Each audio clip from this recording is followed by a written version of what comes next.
दरम्यान कोकणात पडत असलेल्या मुसळधार पावसामुळे आज शाळा आणि महाविद्यालयांना सुट्टी देण्यात आली। नदी आणि नाल्यांना पूर आल्यानंतर कोकणातील ग्रामीण भागातील जनजीवन अधिक विस्कळीत होतं, त्यामुळे शाळा आणि महाविद्यालयांना सुट्टी जाहीर केली आहे। आढावा घेतलेला आहे अमोल मोरेनं।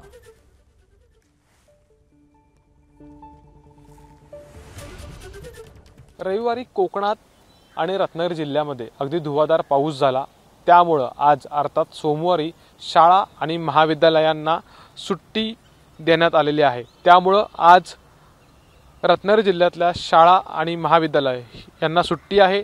शाळा आणि महाविद्यालय बंद असणार आहेत। एकंदरीत जिल्ह्याचा विचार केल्यास किंवा कोकणातला विचार केल्यास अगदी ग्रामीण भागामध्ये किंवा दुर्गम भागांमध्ये देखील शाळा आहेत, वाड्या आहेत, वस्ती आहेत आणि त्या ठिकाणी देखील मुसळधार पाऊस हा बरसत असतो आणि स्वाभाविकपणे त्याचा परिणाम इथल्या विद्यार्थ्यांवरती होत असतो। कारण की गावातील छोटे नाले असतील, ओढे असतील किंवा प्रमुख नद्या ज्या आहेत, ज्या गावांमध्ये आहेत आणि त्या दुथडी भरून वाहत असतात आणि अशा वेळेला विद्यार्थ्यांना शाळेमध्ये येण्यासाठी देखील कसरत करावी लागते।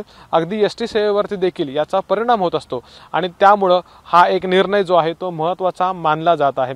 एक मुख्य बाब हीच आहे की आज देखील दिवसभर धुवाधार पाऊस असेल किंवा मुसळधार पाऊस असेल असा इशारा देण्यात आलेला आहे। दरम्यान मध्यरात्रीनंतर पावसाचा जोर हा कमी झालेला आहे, पण आत्ताचं वातावरण जे आहे ते पावसाला पूरक असंच आहे। कॅमेरामॅन महबूब शेखसह अमोल मोरे, एबीपी माझा, रत्नागिरी।